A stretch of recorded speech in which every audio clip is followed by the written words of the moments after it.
Hello everyone. So, I want to talk about a couple of things.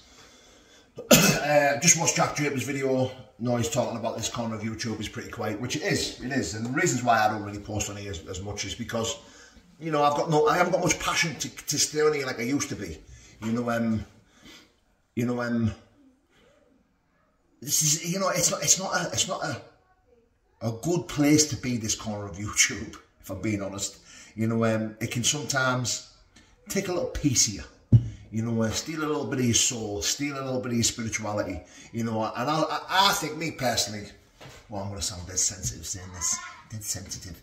You know, the reason why it sometimes can annoy me is because, you know, I'll do my best to spread awareness for certain situations and certain things, you know, and people will dissect your video, take certain words and certain things from it, and then repost it, or do a talk over it, and spin the narrative of that video. You know, and and it's fucking annoying. It can be annoying. Listen, I'll just be honest here. It's fucking. It used to drive me crazy. Now it doesn't really bother me. You know, it doesn't really bother me. You know, and one of the reasons why I sort of become inactive on YouTube was because, you know, I didn't want any distractions when it comes to training and trying to become the best version of myself. You know. Once upon a time, I absolutely loved YouTube and I enjoyed YouTube, you know, and I was embroiled in the feedback and, you know, and other people's content, you know, where now, you know, sadly, this corner of YouTube is far and few between positivity.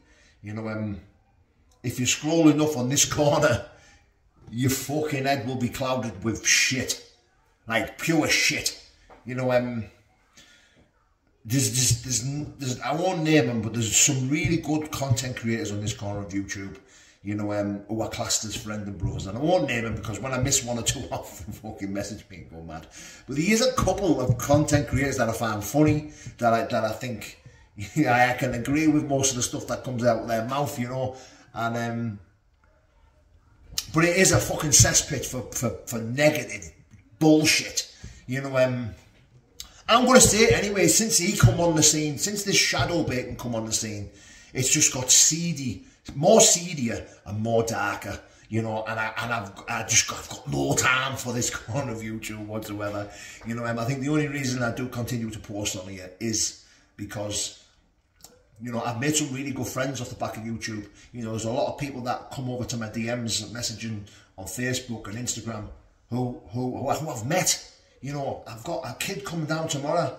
You know, I met a kid last week who fans of my YouTube channel. Like, this is crazy stuff, you know, when young lads are watching your YouTube stuff, you know, and you're like, wow, you know, and they're calling themselves fans, and you're meeting the parents and they're saying, look, he doesn't shut up about you. And like, you know, it's mind-blowing. It is mind-blowing. It's a real humbling experience, you know, to think that you've got kids that are watching your YouTube channel.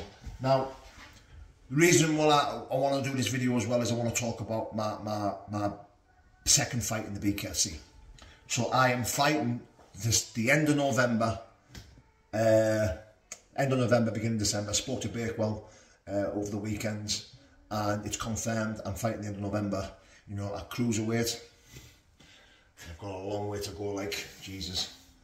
I have put some serious size on at the moment. I'm not even going to tell you what I'm sitting at, but I'm heavy. I am heavy. Now, I will tell you anyway, I am 110 kilos. I think I've already said it anyway. I'm 110 kilos. I've got to get 93 by the end of November, you know, which I'll do, which I know I'll do pretty easy. I'll just stop lifting weights and stop eating food. I'm eating like a pig and I'm lifting stupid weights. But my fight is at the end of November, and I'm really, really excited to get back out there. I'm really excited to show the world how you know, what I'm like against a real tough, strong, bare knuckle boxer. You know, the guy I'm fighting is 6-0.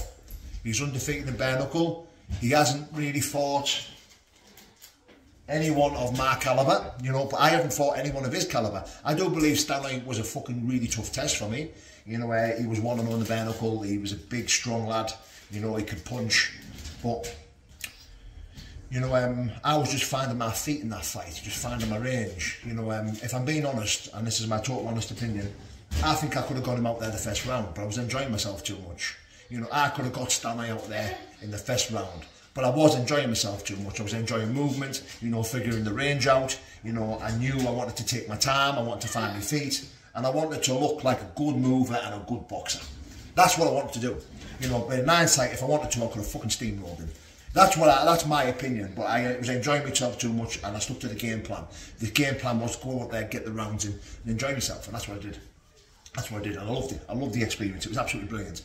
You know, this November one, it's going to be a fucking barnstormer. It's going to be an absolute out-and-out fight, a proper bare-knuckle fight. You know, I'm going to get fucking... This guy's really good, and he's going to catch me, he's going to hit me. You know, there's going to be blood spilled, and I'm really excited for it. I fucking am as well. I'm really excited for it. I can't wait to get out and fight. You know, I'm getting married in a couple of weeks. You know, I'm excited to get married, and I love my missus all the world, but I want it to be over with so I can get out and fight. You know, I'm getting fight offers all the time, blood fights, K1 fights, Muay fights. You know, I'm even getting other bare knuckle organisations offering me fights and everything, you know, but I want to fight. I can't wait. You know, if I can get another fight in by the end of this year, that's 3 fights this year. I know one was gloved at the beginning of the year against Gareth, but that's 3 fights this year, which is not too bad.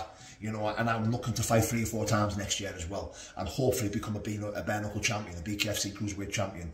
You know, and if that's the case, then I'm having it. You know, even if it doesn't work out and I don't become a champion, you know, I'm still going to fight. You know, if it comes to it where I end up losing 1 or 2 fights, I'll learn from them and I'll fight. I'll continue to fight.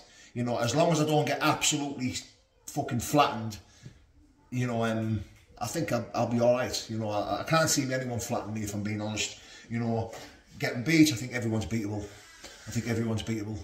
But I'm here to take over. I'm here to spank everyone. And I think I've got the power and the ability to do it. But anything can happen in a fight. You know, and I've got to believe in myself. You know, I've got to be confident. I've got to believe in myself, which I do, which I really do. But at the end of the day, there is some real excellent bare knuckle fighters out there. You know, I've been doing pads and boxing now at heavyweight, and I think I could probably have a good run at heavyweight as well. I think I could. You know, Mick Terrell's the world champion at the moment. You know, learn a lot from Mick. Mick's a good friend and brother of mine. Absolutely got all the time in the world for Mick. And I wouldn't like to fight Mick. I'm going to be honest, I wouldn't like to fight Mick. You know, he's a legend in the game, and he's a friend and brother, and he'd probably fucking beat me anyway. But, you know, hopefully he retires, and then I can have a run at heavyweight and go for the belt. Anyway, yeah. God bless, guys. Take care.